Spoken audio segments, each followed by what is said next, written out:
Hello students, आज हम लोग इस वीडियो के अंतर्गत एक्जिलरी वर्ब्स, उसमें मॉडल एक्जिलरी यानी विधि सूचक सहायक क्रियाओं के विषय में अध्ययन करें। इस वीडियो के अंतर्गत यूज ऑफ आट टू और नीड का प्रयोग देखेंगे। सबसे पहले आट टू का प्रयोग। आट टू का भी शुड की भांति अर्थ है चाहिए। मस्ट का मतलब भी होता है चाहिए, शुड का अर्थ भी होता है चाहिए, और आट का मतलब भी होता है चाहिए। शुड के बाद क्रियाओं के साथ टू का प्रयोग इन्फिनेटिव लगा के नहीं होता, यानी शुड जब आता है तो उसके बाद क्रिया के साथ टू नहीं लगा रहता। लेकिन आट जब आता है तो उसके बाद क्रिया के साथ टू अवश्य आता है। जैसे ही आट टू वर्शिप गॉड, उसे ईश्वर की पूजा करनी चाहिए। ही शुड वर्शिप गॉड, उसे ईश्वर की पूजा करनी चाहिए। तो वर्शिप के पहले आपने टू नहीं लगाया, लेकिन आट लगाया, ही आट टू वर्शिप गॉड, तो टू अवश्य लगाना पड़ेगा।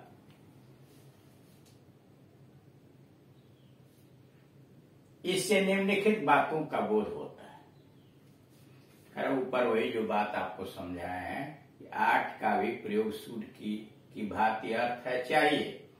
शुड के बाद क्रियाओं के साथ टू नहीं लगा रहता है, परंतु आट के पश्चात टू अवश्य रहता है। इससे निम्न बातों का बोध होता है। पहला कर्तव्य ऑब्लिगेशन का बोध होता है आट टू से।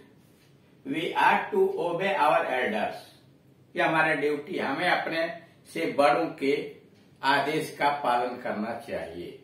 We are to obey our elders, हमें अपनों से बड़े के आदेश का पालन करना चाहिए, ये हमारी ड्यूटी है, obligation. We are to love our country, ये हमारा ऑब्लिगेशन, नैतिक कर्तव्य, हमें अपने देश से प्रेम करना चाहिए। We are to worship God, हमें ईश्वर की पूजा करनी चाहिए। क्या है? हमारा ऑब्लिगेशन है, नैतिक कर्तव्य। We are to be ashamed of himself, उसे अपने किए पर शर्मिंदा होना चाहिए, उसे अपने किए पर शर्म आनी चाहिए, यानी शर्मिंदित होना चाहिए। मतलब ऑब्लिगेशन के अर्थ में, कर्तव्य पालन के अर्थ में आट टू का प्रयोग होता है। उसके बाद अधिक संभावना, स्ट्रांग पॉसिबिलिटी अगर व्यक्त करनी हो तो वहां भी आट आता है। जैसे our team ought to win, our team ought to win का मतलब यह है कि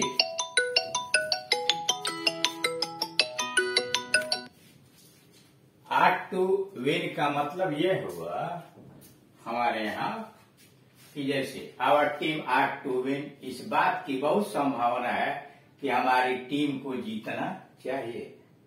our team ought to win, हमारे टीम को जीतना चाहिए। दूसरा है my father ought to be in his office, इस बात की अधिक संभावना है कि मेरे पिताजी अपने कार्यालय में होंगे, या मेरे पिताजी को अपने कार्यालय में होना चाहिए। My father ought to be in his office. Reported speech में भूतकाल के साथ आट टू का रूप नहीं बदलता, यानी डायरेक्ट से इनडायरेक्ट आप बनाते हैं तो उसमें रिपोर्टेड स्पीच में आट टू का रूप नहीं बदलता है। जैसे ही said that he ought to go, he said that he ought to go. अब आई 12वें नंबर पर यूज ऑफ नीड। नीड का अर्थ है आवश्यकता होना। नीड का मतलब होता है आवश्यकता होना। मॉडल एक्जिलरी के रूप में इसका प्रयोग निगेटिव और इंट्रोगेटिव सेंटेंसेज में होता है, यानी नीड का प्रयोग मॉडल एक्जिलरी के रूप में निगेटिव और इंट्रोगेटिव सेंटेंस में होता है। यह आवश्यकता या कर्तव्य के अभाव को व्यक्त करता है। नीड आवश्यकता या कर्तव्य के अभाव को व्यक्त करता है। जैसे he need not come, उसे आने की आवश्यकता नहीं है। he need not come negative है, और ये इंट्रोगेटिव है, नीड आई मीट यू, क्या मुझे तुमसे मिलने की जरूरत है, ये interrogative sentence. Note, third person के सिंगुलर सब्जेक्ट के साथ नीड्स के स्थान पर नीड का ही प्रयोग होता है। यानी नीड का प्रयोग आप देख रहे हैं कि थर्ड पर्सन सिंगुलर नंबर के साथ भी नीड का ही प्रयोग होता है। नोट, मेन वर्ब्स के रूप में नीड का प्रयोग, अगर मुख्य क्रिया के रूप में नीड का प्रयोग किया जाता है तो सब्जेक्ट के नंबर और पर्सन के अनुसार ही होता है। यानी मुख्य क्रिया के रूप में अगर नीड आएगी तब तो जैसे अन्य क्रियाओं के साथ सिंगुलर प्लूरल का व्यवहार करते हैं वैसे इसके साथ भी करेंगे। इस कार्य में इसके बाद कोई नाउन आता है और वह इसका ऑब्जेक्ट होता है। यानी मुख्य क्रिया के रूप में अगर नीड आया है तो उसके बाद कोई नाउन होता है जो इसका ऑब्जेक्ट होता है। यानी वहां एक ट्रांजिटिव वर्ब होती है, जैसे आई नीड ए बुक, मुझे एक पुस्तक की आवश्यकता है। इसमें नीड जो है प्रिंसिपल वर्ब के रूप में आया और ए बुक उसका ऑब्जेक्ट है। दूसरा, ही नीड्स मनी, देखिए प्रिंसिपल वर्ब के रूप में आया तो यस लग गया, लेकिन सहायक क्रिया के रूप में रहा तो नहीं लगा। ही नीड्स मनी नाउ, उसे अब धन की जरूरत है। We need warm clothes in winter, हमें जाड़े में गर्म कपड़े की आवश्यकता है। She needs your help, singular number तो singular number, she needs your help, उसे तुम्हारे सहायता की आवश्यकता है। ए, प्रिंसिपल वर्ब के रूप में इसका प्रयोग रिक्वायर के सेंस में होता है, जरूरत के सेंस में होता है। यानी प्रिंसिपल वर्ब के रूप में जब नीड आता है कि इसका प्रयोग रिक्वायर, जरूरत के सेंस में होता है। जैसे he needs my help, उसे मेरे सहायता की आवश्यकता है।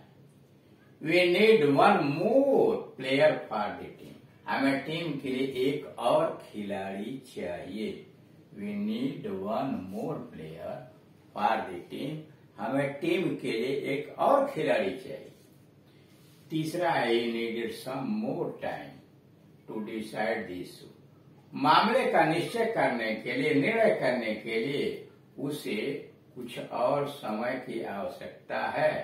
He needed some more time to decide the issue, मामले का निर्णय करने के लिए उसे थोड़े और समय की जरूरत है। बी, एक्सिलरी वर्ब के रूप में प्रायः नॉट के साथ इसका इस्तेमाल होता है। कर सहायक क्रिया के रूप में प्रायः इसका इस्तेमाल नॉट के साथ होता है। जैसे you need not ask my permission, तुम्हें मेरे इजाजत की आवश्यकता नहीं है। You need not ask my permission, यहाँ नीड जो है सहायक क्रिया के रूप में है। He need not wait any longer, उसे और अधिक देर तक इंतजार करने की जरूरत नहीं है, आवश्यकता नहीं है। He need not wait any longer, उसे अब और देर तक इंतजार करने की आवश्यकता नहीं है। तीसरा, you need not mention this to anyone else, you need not mention, तुम्हें वर्णन करने की आवश्यकता नहीं है, वर्णन की जरूरत नहीं है। This to anyone else, किसी और से तुम्हें यह वर्णन करने की आवश्यकता नहीं है। अब आइए सी, हार्डली के साथ कभी कभी, यानी हार्डली के साथ कभी कभी नीड की जरूरत पड़ती है, नीड लगता है। जैसे आई नीड हार्डली से, मुझे मुश्किल से कहने की यह आवश्यकता है that I am very grateful, कि मैं आपका कृतज्ञ हूं। I need hardly say that I am very grateful. दूसरा, we need hardly remind you, मुश्किल से हमें यह बताने की आवश्यकता है of your promise to visit us, मुझसे मिलने का आपके वादे की हमें याद दिलाने की आवश्यकता है। तीसरा, वी नीड हार्डली एट, हमें मुश्किल से यह कहने की आवश्यकता है that you are always welcome, आपको आपका हर समय स्वागत है। वनली के साथ नीड आता है, जैसे ही नीड वनली से, उसे केवल यह कहने की जरूरत है व्हाट ही एक्सपेक्ट्स, मी, आप में, वो मुझसे क्या उम्मीद करता है, and it will be given, उसे दे दिया जाएगा। He need only say, बस उसे केवल यह बता देने की आवश्यकता है, what he expects to me, आप में, वो मुझसे चाहता क्या है, and it will be given, और दे दिया जाएगा। You need only sign this check, तुम्हें केवल इस चेक पर साइन करने की आवश्यकता है, and all will be filled, और बाकी सब भर दिया जाएगा। अगला है ई, नाट के न होने पर नीड का प्रयोग निम्नलिखित कथनों के साथ हो सकता है।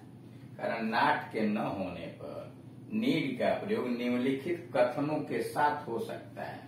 जैसे यू नीड पे ओनली, तुम्हें देने की आवश्यकता है only ₹75 as a first instalment, पहली किस्त के रूप में तुम्हें केवल ₹75 देने की जरूरत है। पहले किस्त के रूप में, प्रथम किस्त के रूप में तुम्हें केवल ₹75 जमा करने की आवश्यकता है।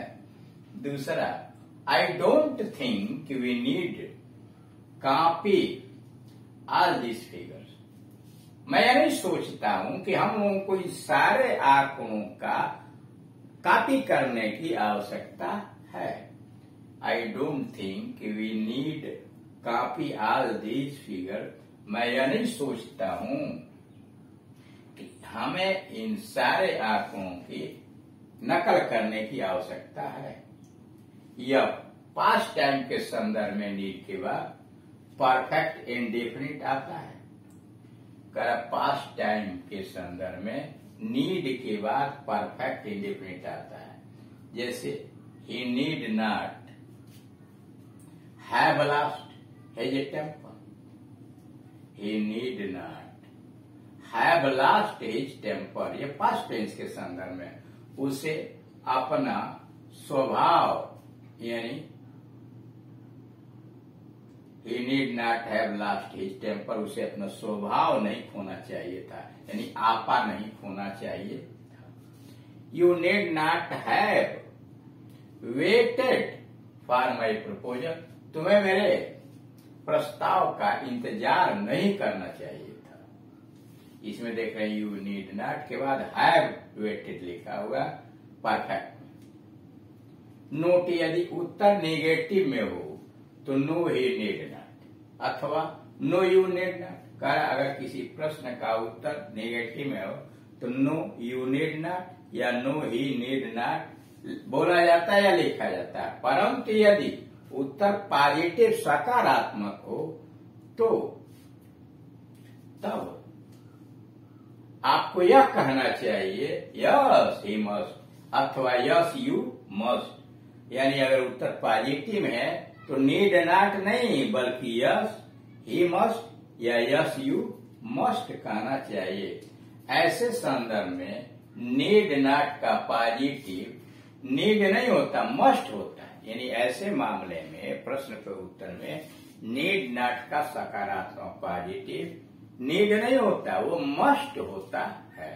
तो इस वीडियो के अंतर्गत आपने आर्ट 2 के विषय में देखा कि कहाँ प्रयोग करना चाहिए, फिर नीड के विषय में देखा कि क्या प्रयोग करना चाहिए।